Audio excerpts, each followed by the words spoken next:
Well, looks like Trump wants to take over Cuba.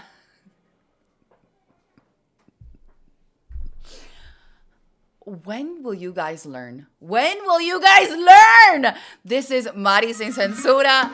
Dios mío, vamos para allá. Okay, you guys, President Trump yesterday was asked in a press conference, what's the deal with Cuba? Que hola Cuba? What's going on? Because as many of you guys know, the United States and Cuba are actively in negotiations, working out some sort of deal that we still don't know about, because the United States has been pressuring Cuba economically to come to the table. We're talking about a regime that is the Western Hemisphere's longest dictatorship, the second longest dictatorship in the world, only followed by North Korea.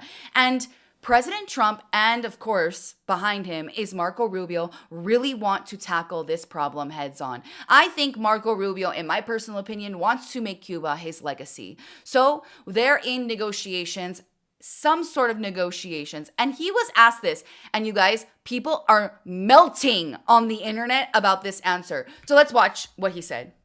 It's just with a fantastic person who's Cuban and made a fortune in sugar. You know, Fanjul family, right? And this family wants to go back to Cuba to visit it. They Like they haven't many been do. back in like 50 years or something. They largely come from Cuba. And we'll see what happens. They were asking me about that. They want to go back. Not only Fanjul, a lot of Cubans have said, oh boy, would they love to go back. I think Cuba, I don't know, in its own way, for tourism and everything else, it's a beautiful island, great weather. They're not in a hurricane zone, which is nice for a change, They won't be asking us for money for hurricanes every week. But I think Cuba's the end. All my life I've been hearing about the United States and Cuba. When will the United States do it? I do believe I'll be having the honor of taking Cuba. That'd be good. That's a big honor. Taking Cuba. Taking Cuba in some form, yeah. Taking Cuba. I mean, whether I free it, take it, I think I could do anything I want with it. You want to know the truth? They're a very weakened nation right now. They were for a long time. Very violent leaders. Castro was a very violent leader. His brother's a very violent leader. Extremely violent. That's how they governed. They governed with violence. But a lot of people would like to go back.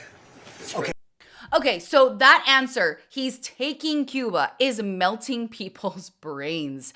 And I'm going to go on a rant here a little bit because, listen, we have had Trump for 10 years now.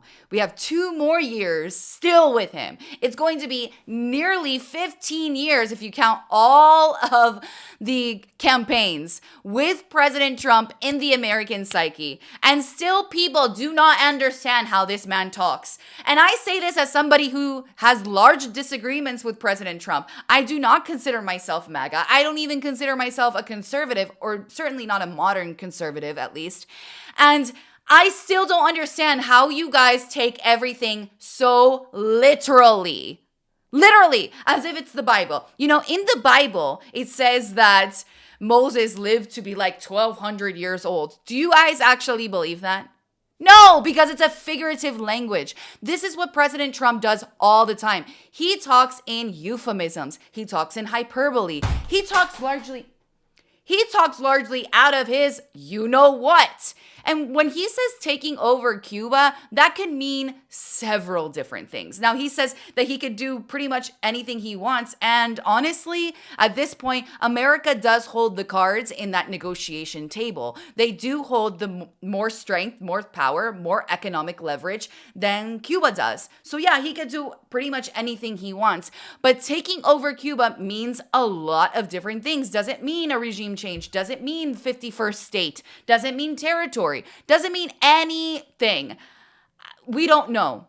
What I do know, and I can probably assure you with 99% confidence, of course not 100, because who knows, is that the United States is not militarily going to invade in Cuba. We have way too many other cards we can play on the island nation, like sanctions, like embargoes, like economic pressure.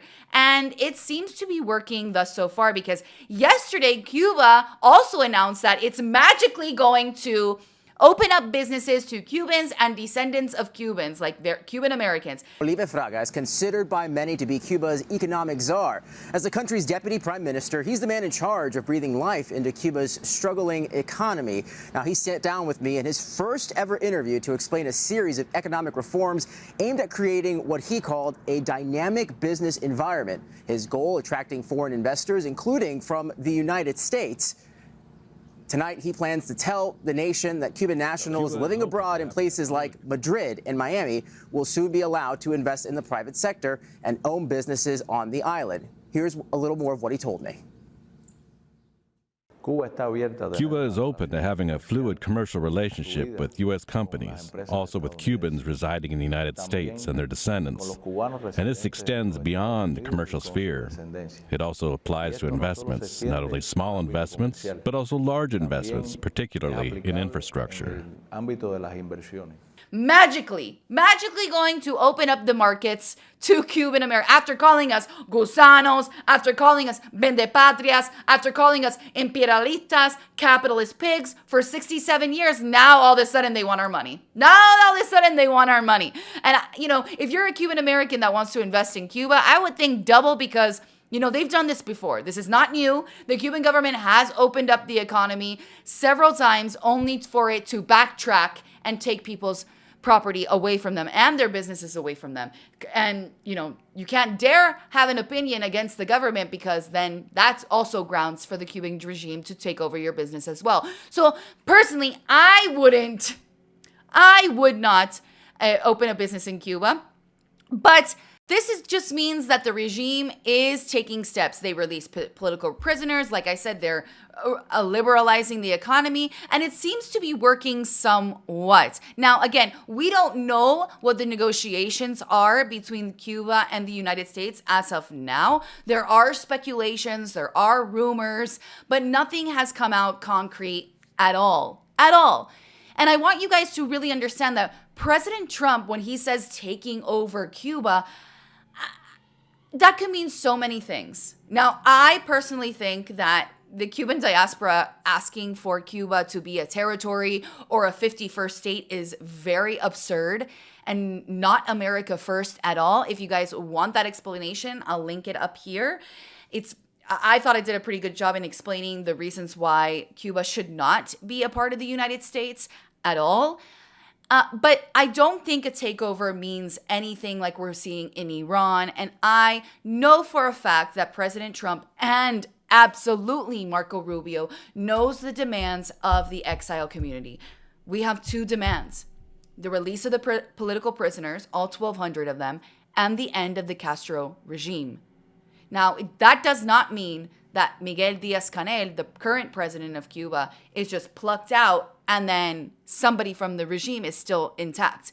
No, we want all of the Castros gone. Now, if there's a plan or transition plan, sure, we would absolutely consider that. But I do know that the diaspora will not relent unless those two demands are met. And Marco Rubio knows that very well, being from Miami, a Cubanito, a Cuiche, sons of Cuban immigrants, and of course being the senator of Florida for such a long time. He knows these demands, and they're very clear from the exile community. But people really melting with this news, I just don't see why we should. We know how President Trump is. We know how he talks. He talks completely out of the fly, because let me tell you, the evidence to that is clear. The evidence to that is very clear, because he just said Cuba wasn't in a hurricane zone. So I don't think he's thinking very well. I mean, he has a lot of things to think about. And I'm not trying to apologize for President Trump. I just don't take everything he says as a literal word. I don't take it as the Bible. I don't take it as everything is concrete. Takeover means many different things. Like he even said in the video, he had said, we can do whatever we want with Cuba. We can leave it as. We can leave it as is. We can have a regime change. We can take it out. We can do whatever we want. And it's true. Like I said, it is true. The United States does hold those cards. So, mi amores, Why are we freaking out? I think time is going to tell what is going to happen in Cuba. And I think the United States has a very, very big hand in shaping Cuba's future, and it holds the cards in this negotiation. So I would take that and see where it goes.